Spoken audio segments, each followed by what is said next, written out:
Welcome, beautiful Aquarius, to your love and passion reading for May 2020. So here are your cards, but first of all I wanted to quickly say something.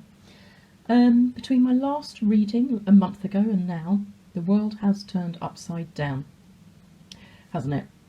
And the spiritual community are really talking about it's time now to rise up and really, we are in a spiritual war, really, aren't we?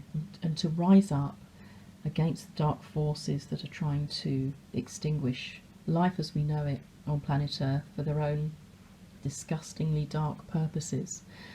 And so I felt really called with this reading, this May reading, to just quickly show you the sort of research I've been doing and some YouTube channels that I found interesting and helpful.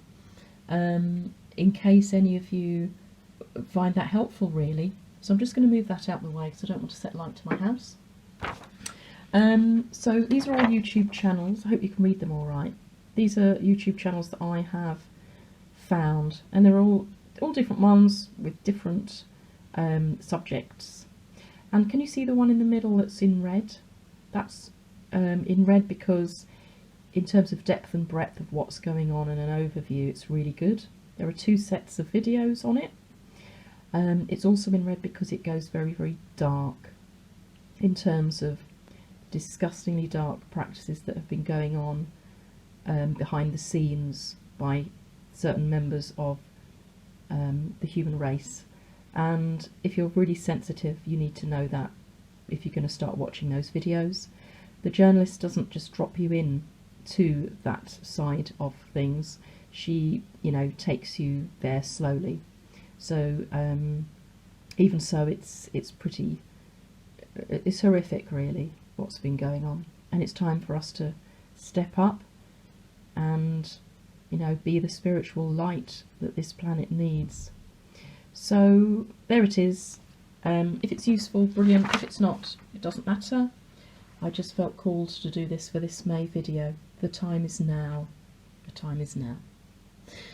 Okay, back to your reading, Aquarius, for May. Now, the top row are the overall energies for the month, and you have Hummingbird, number 44. In case 44 is important for you, I want you to see it, and Bear. And then taking you approximately through weekly intervals, we have first week of May, the 4 of Swords, second week, the 5 of Swords, the third week, the Wheel, or the Wheel of Fortune, the fourth week, the 9 of Cups. Okay, so I was just looking at all of these cards together and wondering what's going on here. And I actually want to read these cards this way round for you, Aquarius, because what I feel is with the Bear energy, Bear is the totem animal for the medicine of introspection. So the bear goes into the cave, into its cave for winter, right? And there it stays to contemplate and look within, become introspective, find their inner wisdom, waking up from a spiritual slumber in the spring, coming out and beginning anew. So something is beginning anew for you spiritually. Maybe that is a spiritual recognition of someone that you love that you need to move towards. Someone that has touched you in the way the hummingbird does, and the hummingbird is the medicine of joy.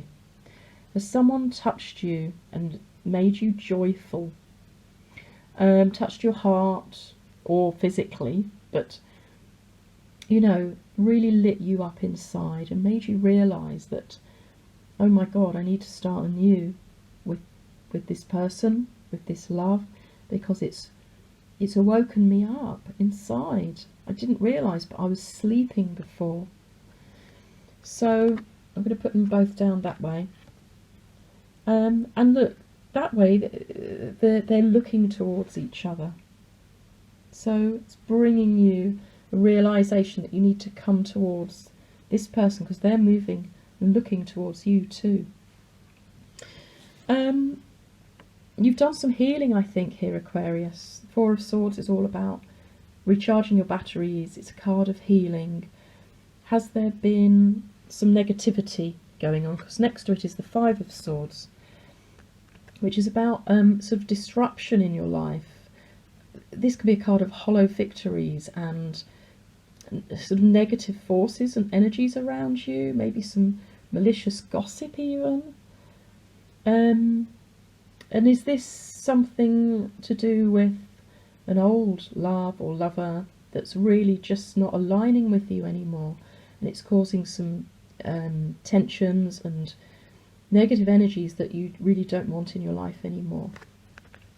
So you're healing, you're just withdrawing with this Four of Swords energy into yourself, just to contemplate really again, become introspective, work out what your gut and your heart wants, not your head. Because look, the Wheel of Fortune says this is a card of fate and destiny. Yes, you have free will, and you absolutely do. You do not have to move towards anyone or do anything at all. But the Wheel of Fortune, when it comes up, it's saying this is destined, because the universe is benign. It's always trying to bring you great things, bring you things that are aligned with your soul and your purpose while you're here in this lifetime. And in this deck, the Tarot of Sexual Magic, it talks about change.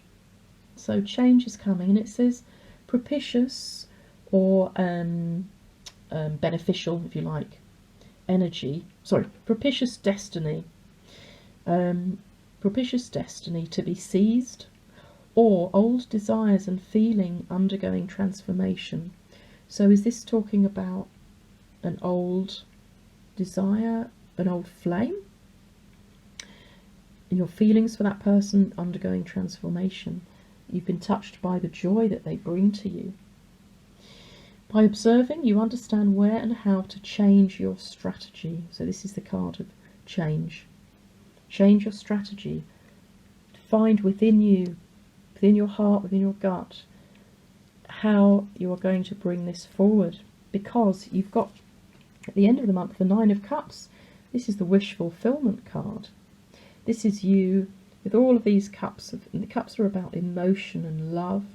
And you're sitting there so happy, you're almost looking a bit smug about it. And you are almost there to the Ten of Cups, which is the highest point of the cycle in love, relationships and joy and happiness.